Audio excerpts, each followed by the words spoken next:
সাথে শেয়ার করার পরে এখন একটু ঠান্ডা আছে, আবার নাকি নিয়ে শুরু করে ফ্যামিলির লোক। এদের তো ঠিক নেই, রাস্তার কুকুর গেউ গেউ করতে গেউ গেউ করতে করতে একদিন থেমে যায়, কিন্তু এরা থামে না, একইভাবে ওরা চালিয়ে যায়। যখন যে পার্টি আসে তখন পার্টিদের পিছনে দৌড়ে বেড়ায়, আমাদের কী করে জব্দ করবে।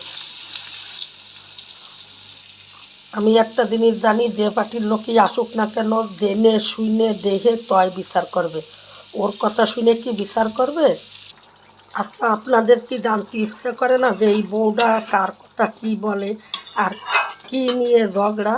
মেইন লগে এই 18 ফুট বা 18 ফুট হাড়ে আর লম্বা এই 26 ফুট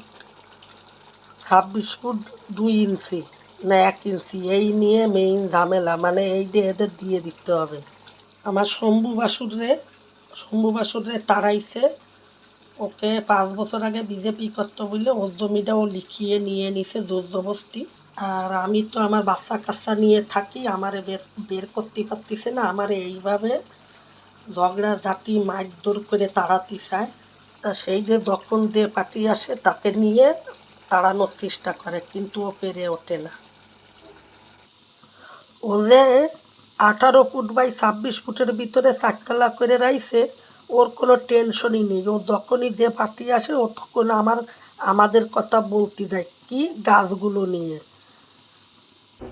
আর ও তো লুঙ্গি পরে সবাই ধরে ধরে যেয়ে বলে, আমি তো আর ধরে ধরে বলতে পারি না, তাই আমি ফেসবুকের মাধ্যমে জানাই। এই 27-28 বছর ধরে আমার সাথে অত্যাচার করতেছে, কিন্তু আমার থানায় ডায়েরি করাও আছে 2-3টে, কিন্তু তখন তৃণমূল ছিল, কোনো অ্যাকশন নেয়নি।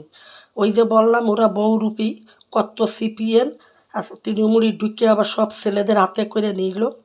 এই কারণে আমি 2-3টে ডায়েরি করে রাখছি, কিন্তু থানা থেকে কোনো অ্যাকশন নেয়নি, এই জন্য ও এত বেড়ে আছে।